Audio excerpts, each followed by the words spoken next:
Hi, and welcome back to the Swell Shenanigans podcast. I'm your host, Amanda, but you can call me Swell. Here on the Swell Shenanigans podcast, we are still figuring out what this is, but I do know I love talking about all things pop culture, social media, and shenanigans. And today, I have my lovely friend, Erin, who is an adult content creator, on as my guest so we can talk about some OnlyFans, I guess, shenanigans. I guess that's the best way to line this all up. Accurate. I'm so happy to be here. I have been messaging you for a while now, and to actually get to talk to you face to face is really lovely. Yes, we've been talking. Oh gosh, yeah, because we started talking, in 2020. Yeah, definitely.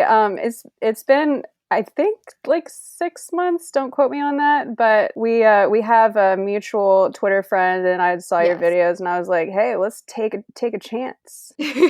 Absolutely, yeah. And I sent you a gift when you had your little bundle of joy. I love our nugget couch so much. Oh my gosh. I don't have a lot of friends who have kids, so I was like, oh, here we go. This is my chance.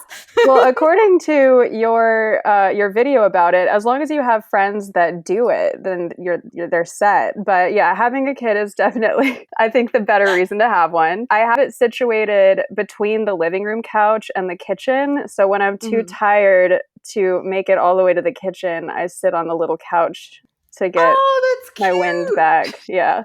Oh, that's good. So for everyone listening, I asked Erin to come on, and I kind of like cold messaged you. I was like, listen, would you like to come on and talk about OnlyFans stuff? And we can just kind of see where it goes. And you were like, yeah, sure.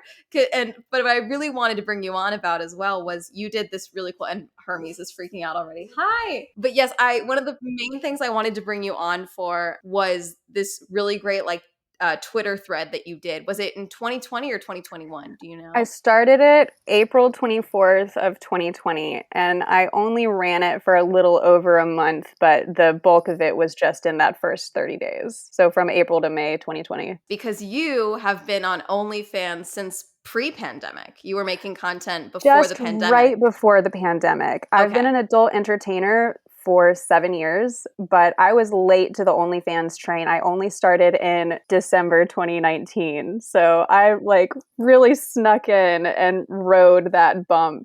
OnlyFans only started in 2016, right? It's still a fairly new platform. Yes. I think that with the speed of the internet, sorry, I didn't mean to make it sound like it was ancient. But yeah, I feel like getting into a website even 3 years late is like, oh man, I really missed that. It's like an MLM. Yeah. I missed that entry level. You missed the golden years where everyone still had a chance. But you were on it before it kind of became painted as this pandemic money pit that everyone could jump on when they lost their jobs. And so what's your take on that with the exodus towards it? That's not even the right word. Exodus, the flocking to the app or website. So I started it right when it became more of more people had heard of it, but it still wasn't a household name, to my memory anyway. So I remember all of a sudden it's being it's in songs. Beyonce had that verse, right? Oh yeah, on her demon time, she might start an OnlyFans. Yeah. Suddenly everybody is talking about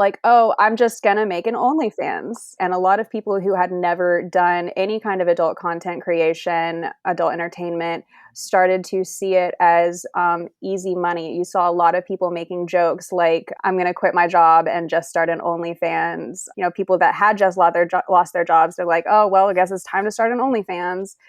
Mm-hmm. And the idea that just anybody with not even just no adult content creation experience, but also no experience in any kind of photography or videography or social media marketing, even related skills, they're just going to make an OnlyFans and then they're going to be in that top 1%. So that was very fascinating to me and also very frustrating because obviously I've put in the better part of a decade in building my audience and building a brand. So I was doing my best to educate people that sure, you can start an OnlyFans, but don't have high expectations for your income boost. Yeah, and to be totally transparent, I was definitely that person at the start as well because I didn't blow up my channel until, February, right before the pandemic started.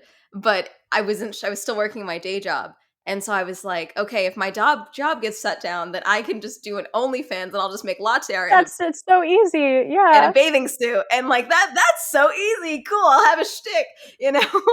And then obviously that never ended up happening, much to the chagrin of the people in my DMs. Millions. Yes. There really is a parallel though. I want to cut you some slack. There is such a parallel between the work that I do and being a YouTuber. I think that there's so many people who just think that, oh, all you do is sit and talk to a camera and oh, it's so easy. She just gets paid to sit and talk. And obviously, all of the behind the scenes work. So I actually have a parallel that I think about a lot. Yeah, no, I absolutely think it's a parallel. I think it's interesting because I think in a lot of ways, both, I guess, subsets of content, so much of it is like your job is you. And obviously one is a little more me. yeah, a little more you, a little more exposed. But yeah, I think it's I think that kind of opens the door to like why criticism hurts a little bit more when it like is aimed at you, because whether it's just like, oh hi, I'm here talking about this thing, or it's like, here's me getting naked and doing a intimate act or doing anything like that, then it's like it feels a little more targeted, I guess doesn't feel like the right word, but I don't think there's another way to frame it. Like it feels like it's more personal of an attack. Well, it's entirely personal. I mean, somebody could be talking about just OnlyFans or even just adult entertainment in general, because a few years ago it was camming. Everybody was talking about how easy camming was. Anybody that mentions anything about how easy it is, I'm sure this applies to a lot of jobs. People think that teachers are lazy, which is ridiculous. Absolutely crazy.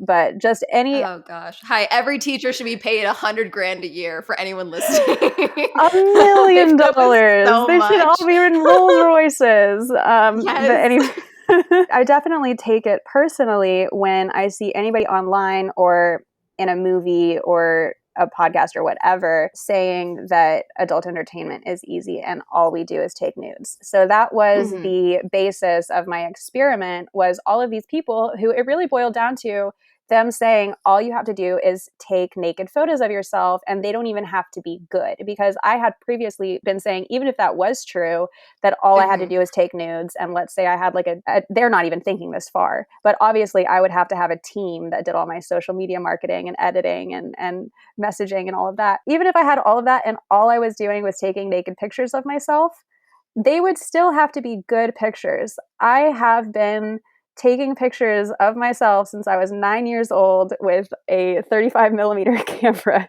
Like, I have most of my life practicing taking pictures of myself, and I pay a lot of attention to the lighting and the composition. Even things like on Twitter, depending on how many photos you post, it will do a crop for the preview. And so I have to think, what aspect ratio do I have to have this picture in?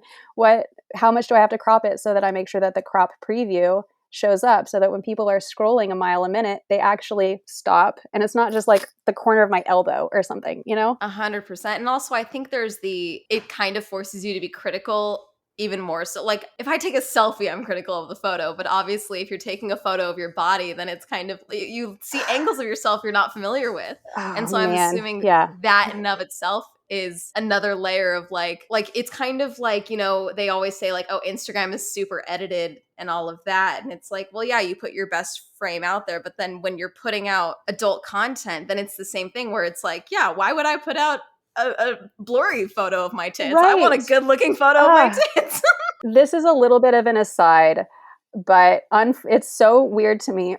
This might be different for other content creators, but for me personally, my low res bathroom selfies on like a dirty bathroom mirror where I'm just like holding up my phone and like holding up my shirt and being like, they do so much better than the photo shoots that I take an hour to do my hair and makeup instead of lighting. And it's so annoying. So I will say, is it just the girl next door vibe? Yes, where it's like, she snuck away to send me this photo. Like, is it that? It's the more attainable aspect seems to be more popular. So that's like its own genre. And there's even a right and wrong way to do that. There's a flattering and not flattering way to do that. And like, oh, you might want to increase the brightness a little bit, but not too much, because then people will tell that it's edited and then it feels like you put in too much effort. It's so much. So do you want me to kind of give you the rundown on the experiment, how it went? Yeah, absolutely. Like, tell me, as he fills the screen, tell me like your overall setup was just kind of to show that it wasn't as easy as these creators were making it out to be mainly. Yes, that was the goal. So I created a totally separate Twitter account that had no connection at all to my original one. And I wasn't blonde at the time. I wore a blonde wig that was pretty much how my hair is right now, which is funny. It's just like a little lighter. And I said that I was a 19-year-old, basically like a young, dumb cum slut. And I was like, I've never done this. I love that. That's so great. I've never done this before, but I need money. And it's like hashtag selling news. The girl boss bimbofication. I love it. I was like, if anybody is going to have a shot at only having to take nudes, it is a stupid blonde teenager who sounds like they're down for anything, basically. Yes, exactly. And like, I don't know anything. You can take advantage of me. So I started off and I realized a few days into it, like I already have a better page than most actual baby sex workers. I had a username that was easy to memorize and spell. It didn't have like a random, like a number for a letter that you forget about when you're going to search for the person. I had a clear picture. Oh, and just for listeners, for baby sex workers, that doesn't necessarily mean a young sex worker. It just means someone who's new to the industry. So just so no one's freaking out. Yeah, so a baby sex worker is just someone who's new. There's baby strippers, there's baby cammers, there's baby Onlyfans models. It's just it means you're new to that element of the industry or that industry in general.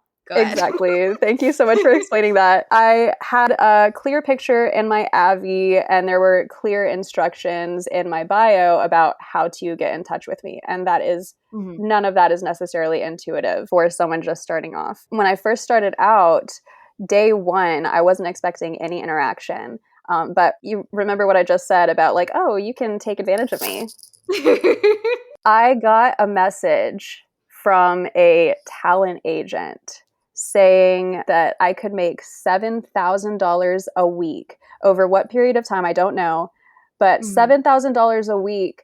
And I think he said he was like gonna fly me to Florida or something. And I'm like, this just got dark. I didn't even comprehend that this was going to be an aspect of it. He just cold called you and was like, you seem motivated. You can make all this money. Like he just, just went in.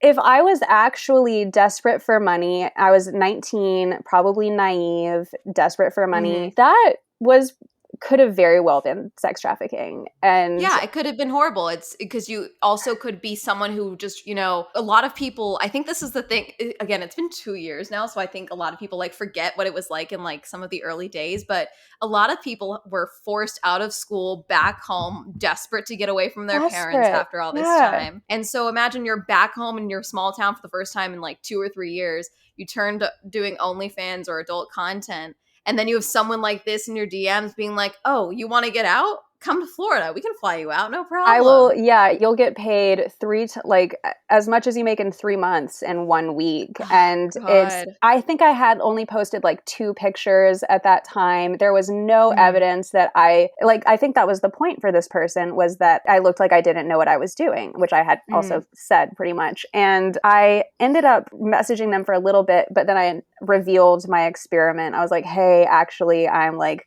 kind of a big deal around here. I'm just doing an experiment.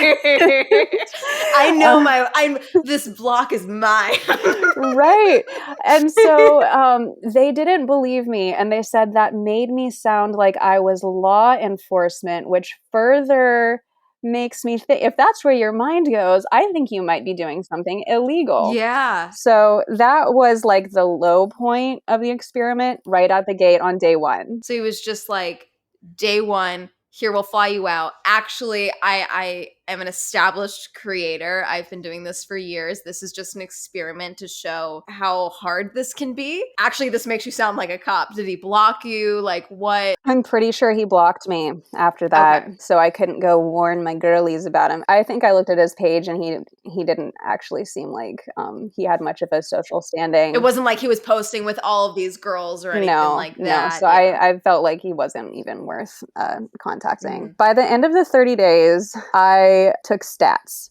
So at the end of the 30 days, I posted 35 times in total, 47 photos, 5 short clips that included 15 pictures of my boobs, 10 of my butt, 13 just straight up spread eagle close-ups.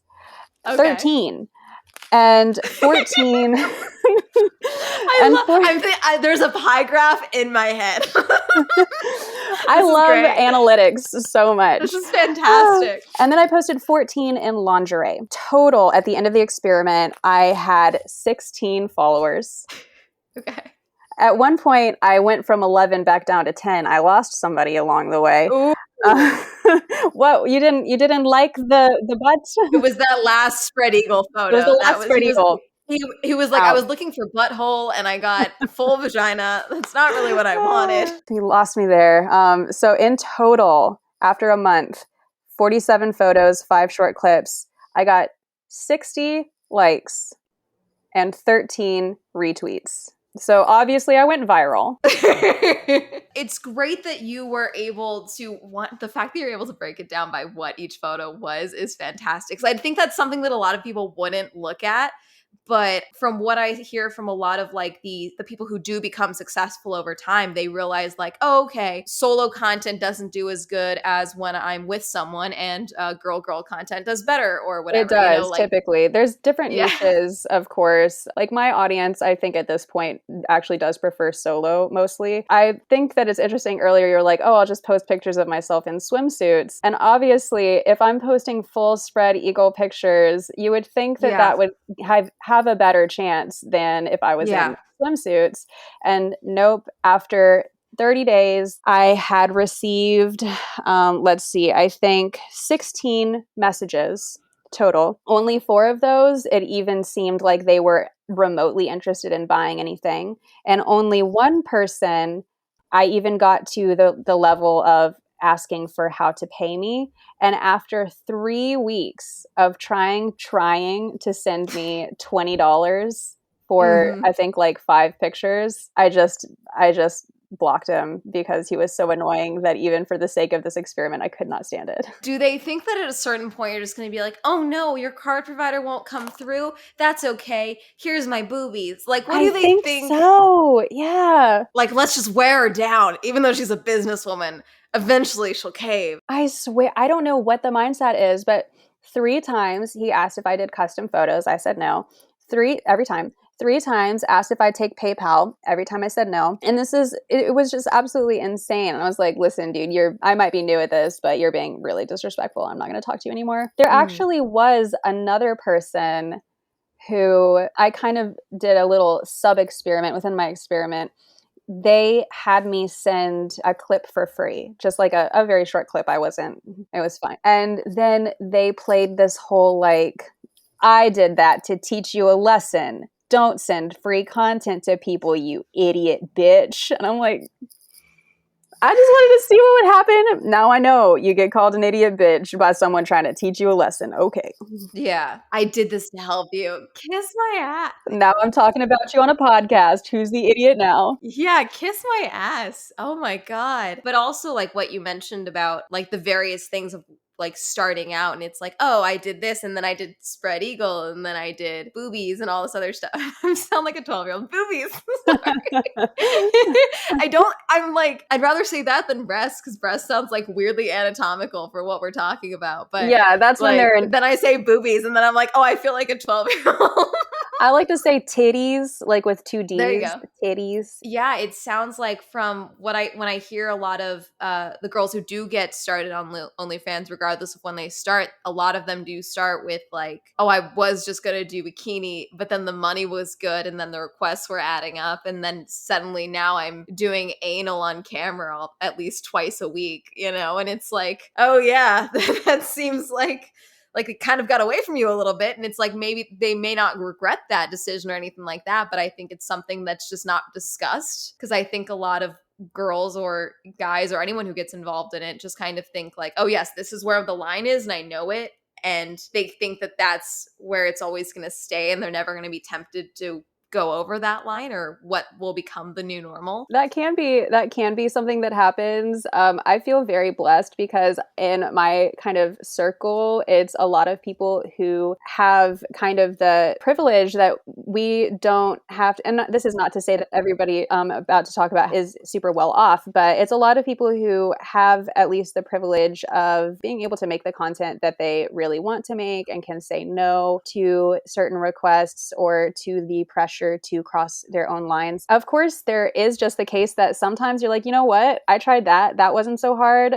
Maybe I could go to this, whatever you see as the next step. So for me, I don't do anything really kink or fetish. I did one and only one lactation video, and that was just mostly so that I know everybody's going to ask. And so I just want to have one Yeah. thing where I'm like, you want it? Here's your one chance. But a lot of people will ask me, do you do this kink or this fetish? And I say no, but if I know somebody who does, I'll recommend it. That has never been like, I know that I would make a lot more money if I did girl girl, but I'm not comfortable being on camera with anybody except for my husband, unless it's like I've done a few where it's like I'm just taking a shower with my friend. I'm fine with that. That's cute to me. Or like I just did a Polaroid set with my friend where we're just like it's artsy. There has to be people who they find themselves having crossed a line and then realizing, oh, I really wish that I haven't done that. And you're on this broad platform and it's out there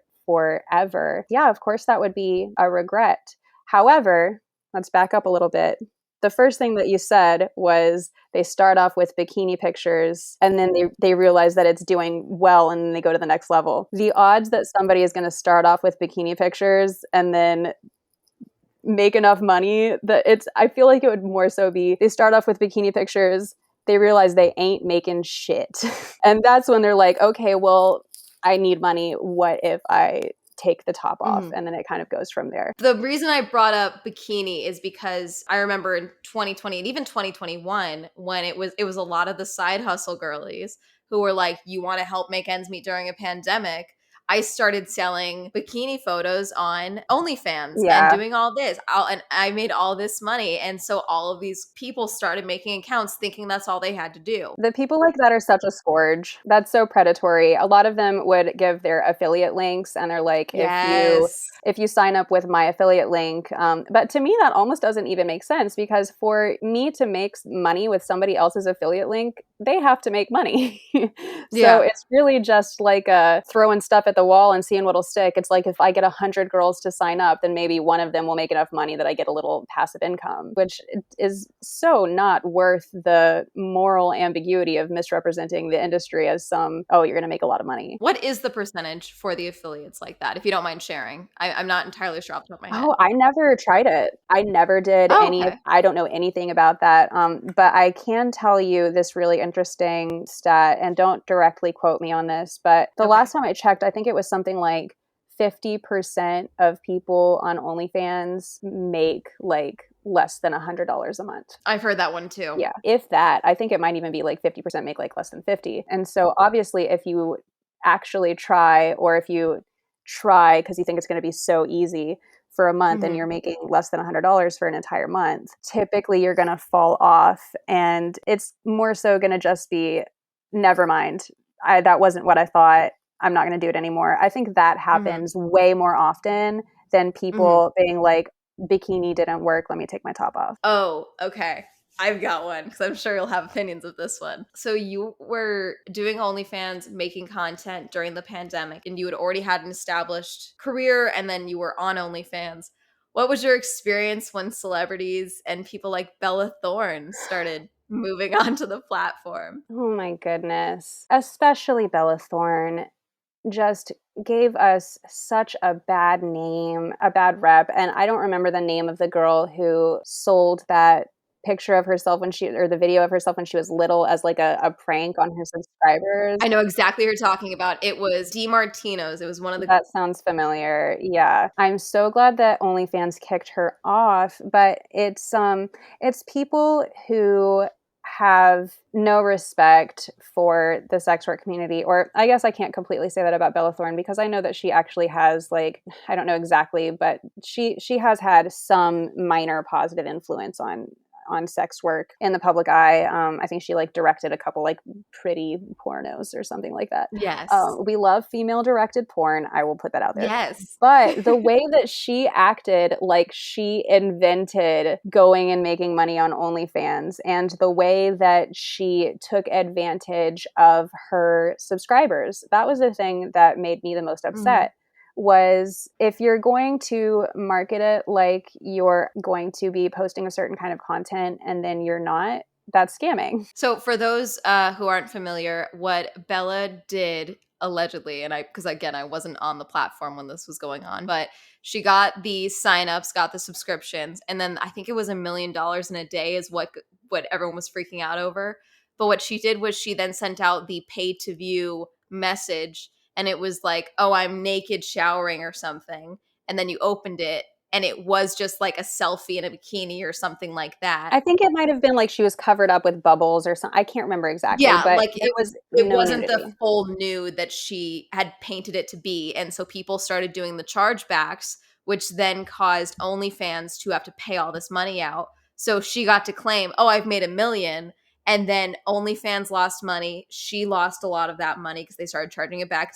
She misrepresented the payment and she scam. It's a scam. We can say that's a scam. I think that's That's a a scam. Yeah. scammy shenanigan. Because OnlyFans lost so much money, they changed it so that the payouts now had all of these. They put a cap on how much you could charge for a pay to view, and I think that it did cause some shenanigans with the payment processors as well. Like, it put us under so much scrutiny as an entire industry, and even the business side of it aside, it just welcomed in so much hate from people who already were anti-sex worker. She was like a lightning rod that radiated into our entire community. I would say that it was literally triggering to go on Twitter at that time. I like couldn't look at my feed because I just would see my colleagues commenting on all of this anti-sex worker stuff. So then the anti-sex work stuff would be on my feed. And it just sucks to be reminded that I would say probably the majority of the world thinks that I'm scum for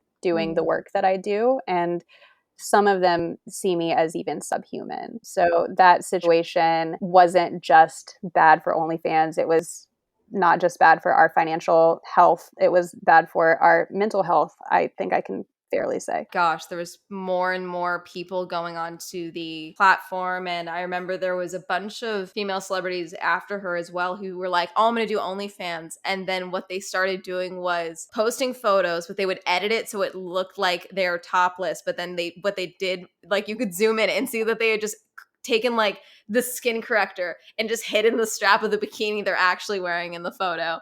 And then, or it's like just Instagram photos that they put on OnlyFans. And it's like, oh, it's OnlyFans content. That was the thing that I saw more often, was people literally recycling their content that is free to view in other places. And when people sign up because a celebrity that they know that they want to see naked is doing this kind of thing, and then they get misled, that is putting a bad taste in their mouth for OnlyFans as a whole and for adult entertainment as a whole. And they will be less likely not only to view OnlyFans as somewhere that maybe they want to go and find a different content creator that won't scam them, but it puts a bad taste in their mouth for paying for adult entertainment as a whole. It is so hard to get people to pay for porn. That was really back to my experiment, that is one of the main things that I wanted to prove is it's like, you guys are trying to say that I just spread my legs and money will fall from the sky. But why would somebody,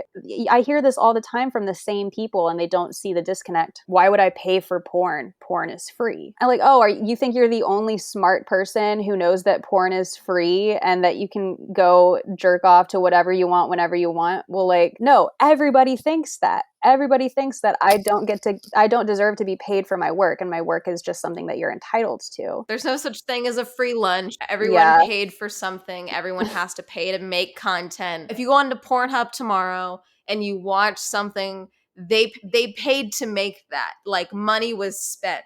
And there's also, like, that's why a lot of those companies, you see them doing more like, here's like the 30-second clip. If you want the full thing, you have to go to our website. Go to our website. You know? That's good marketing. And I will say with Pornhub, at least they do have ad revenue similar to YouTube. So that's one website where if you want free porn, but you also want the person to get paid. I think that since that huge purge of Pornhub, I think that everybody on there gets ad revenue now, but I'm not sure. But it's a safer bet than any other website that I'm familiar with if you want free content. So there's your options.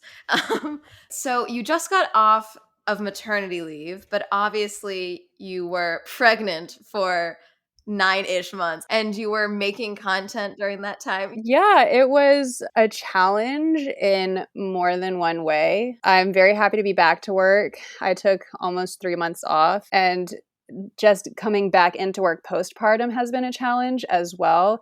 There's a lot of very specific challenges around being a sex worker who is also a mom and gives birth. The initial challenge was the first trimester, when I literally could not get out of bed for like more than 2 hours a day. That was insane. And I couldn't tell people why at first, because we wanted to, play it safe. Were you still making content at that time and it was just like more mellow or like? Yeah, I was making very low effort content. And then I've always been very open and honest about everything. Like, my thing my whole life has been oversharing, and I just figured out how to make a career out of it. And so I would tell everybody, like, I'm really not feeling well. I used to do a little song every morning, the good morning song. And I could not do it for a while. And everybody thought something was really, really wrong with me. And then I finally made the announcement.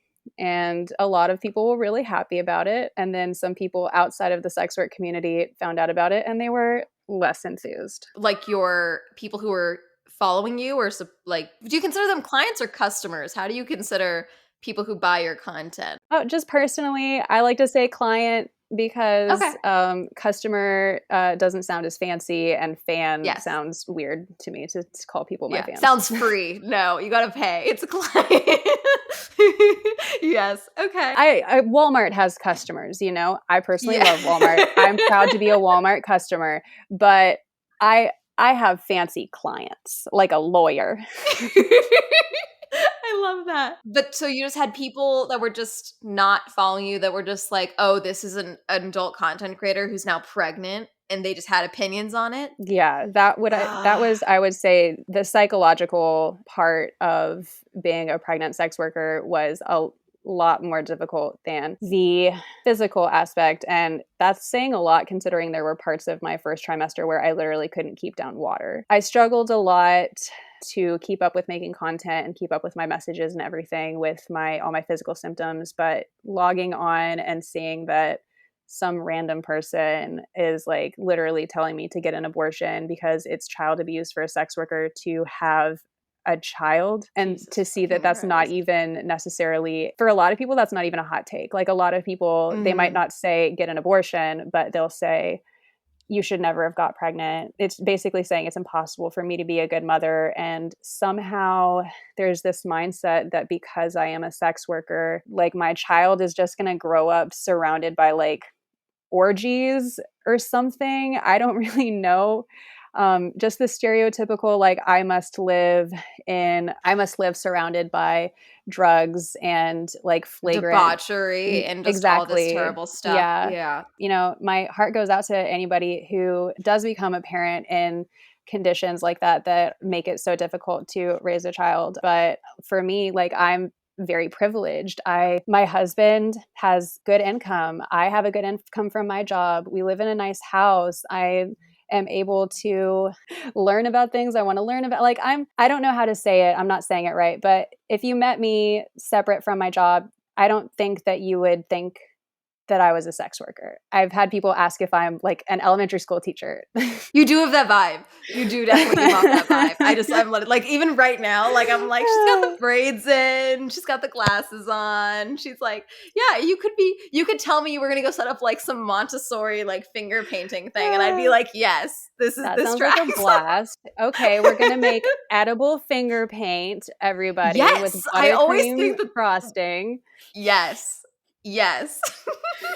So I'm just not what a lot of, in addition to that, I've been in a monogamous relationship for the last 5 years. The father of my child and I have not slept with anybody else during this entire time. And he's literally your husband. He's literally my husband, whom I love to the nth degree. And I'm just not what a lot of people picture. So they just hear pregnant sex worker and it's hard for them to imagine that I could be a competent mom. And that really hurt. Well, I want to say, one, you're a badass because I'm terrified of pregnancy. So the fact that you did it, good for you. I know it wasn't easy. Thank you. Good for you. Sex work or no sex work, you're a badass. Okay. Thank you. I appreciate it. Yeah. Do not recommend, TBH. You don't recommend pregnancy or pregnancy and pregnancy, sex work? Or pregnancy in general. It's like not. I looked super good, I will say, but it was not that fun. You looked great pregnant. I will say. I support. If I follow a sex worker, guys, assume I'm looking at their content that they put on Twitter. Yes, you looked great pregnant. Thank you so much. I honestly never felt more beautiful than when I had my big pregnant belly. But it was a big trade-off. You know, most days I would have to go pee about 20 times. And that really eats into your day, you know? So yeah, if you plan on not having kids, I'd say that's fine. Yeah. You're not missing much. Obviously, you've been on maternity leave for a bit, and I know you started posting content again, at least on Twitter. Have you seen a response from your clients from pre-pregnancy, pregnant, and then now post-pregnancy? Have you seen like a shift in how they respond to your content? I think that the biggest shift has been now that I've come back. When I was just announcing my pregnancy and then throughout my pregnancy, there was obviously a boost of like people who are into pregnant women. I never really leaned into that. I have no problem with people who do, but I personally kind of just felt weird I didn't want to be like, hubby comes all over my pregnant belly and I rub it in, you know, like I just wasn't. I remember your content. You were like, oh, here's like the belly update, and then here's what I'm eating for breakfast, you know, and then like my boobs are here, you know, like it was your content stayed pretty much the same. You just happened to be pregnant during it. Exactly. Yeah. That's how I describe it too. I'm like, exactly like that. So other than the boost in people just so happy and excited for me because they had followed, I had trouble getting pregnant for about a year. I was really down about it. So everybody was so ecstatic for me. My audience they are the nicest perverts you could ever come across. They're so sweet and they genuinely care about me and my journey. After my pregnancy, I've only been back for a week. So maybe this is just a boost because everybody's excited to see me back. We'll see. But holy crap, my numbers are off the chart right now. And I tell you what. Hell yeah. Yeah, I'm happy about it. It's not yet translating financially per se, but I've got like 400. This is the first step though, you know? It is. That's for something. Sure. Got to make the connection again, and then I'll reintroduce the advertisements, the more explicit advertisements. But I really think that it's just because of my new titties. Oh yeah? I really do. I didn't realize how flat-chested I was before. I had no idea. I thought I had something there. You were really lean, but you weren't lean. Tiny though. Like your boobs were not small. Like I have baby bees, so I'm like everyone's boobs looked bigger to me. I remember I have a friend who I love very much, and the first thing I ever mentioned about her in my diary in middle school was just she's better at me than everything, but at least I have bigger boobs than her. And and then right after we graduated high school, she just blossomed, truly blossomed. And then I remember thinking that she might as well have been Dolly Parton. And then I see her again after getting used to my new body with my grown bosom. And I was like, did your boobs shrink? Like compared to mine, now they look small. I'm like, this is some weird, like, external dysmorphia that I'm having right now. So everybody else is noticing as well. And I really do think that just the market is so much bigger. The audience is so much broader when you do have at least a C cup, which I'm not going to complain about. You didn't have to get surgery for it. You just had to have a kid. You had to grow a human. Oh, so much easier. Yep. But there's definitely a niche market. There is a strong, like, niche markets in general. If you find the right circle, you can make out like a bandit. But this boost that I'm getting from people who are just more of the mainstream, I'm very curious to see how that does translate in the next month or the next year financially. I'm a blonde with big titties. Yeah. Heck yeah. Hey, if your GIF would have popped up on my Tumblr feed when they still had porn, I would have been all over it. Man, you would have hit that reblog so fast. When the site was still functional. Anyway, we're coming up on an hour now, so I think we should wrap this up. And I totally forgot to give you a heads up. I'm going to ask you to share I'm going to ask you to share a shenanigan. A shenanigan. It can be literally anything. It can be a dumb story of something you did. We've had a lot of bird stories. Everyone seems to have a bird story. Bird story. Yes. We have a lot I have a one-toothed cat that ate my birds. Oh my God. It was the best night. It was the best night of his life. Probably the worst for the birds. Well, yeah. It's the last night of their life.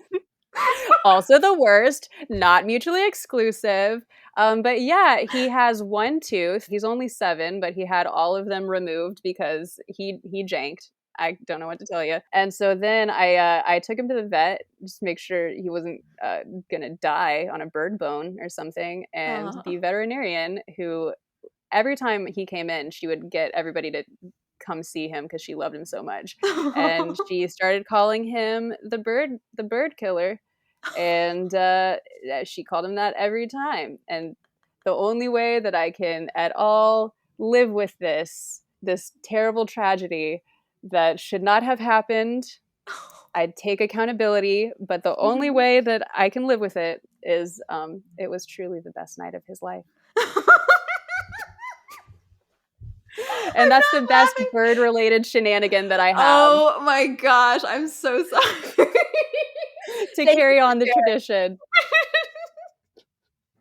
He's right here. I can pick him up if you want. Oh my gosh. How recent was this bird massacre? I think it was 4 years ago. 3 years ago. Oh my gosh. I can't pick him up because he'll be mad at me, but that's there he is. Okay. Hello, bird killer.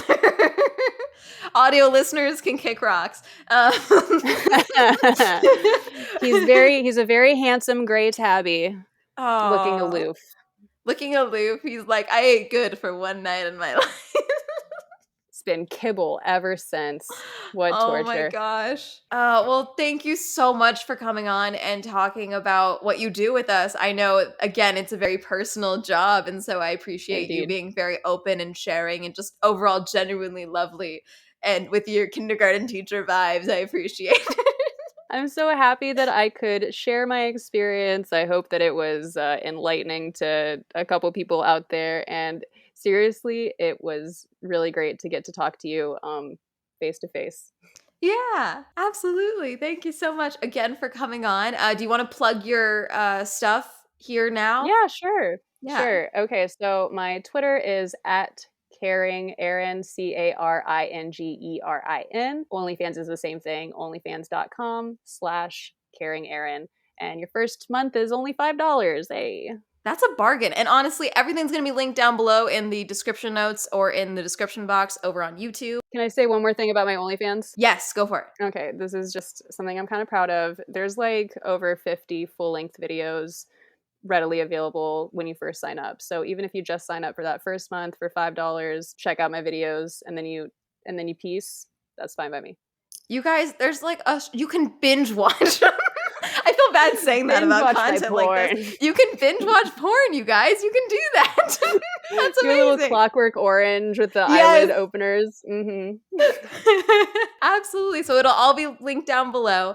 Thank you all so much for listening or for watching. New episodes every single Wednesday. We have an Instagram that I still need to get better at posting on because I'm terrible at my job. And that is going to be all. Thank you again, Erin, so much for coming on. And thank you all so much for listening. Be sure to like, rate, subscribe, comment, whatever on this podcast. Thank you so much. Goodbye.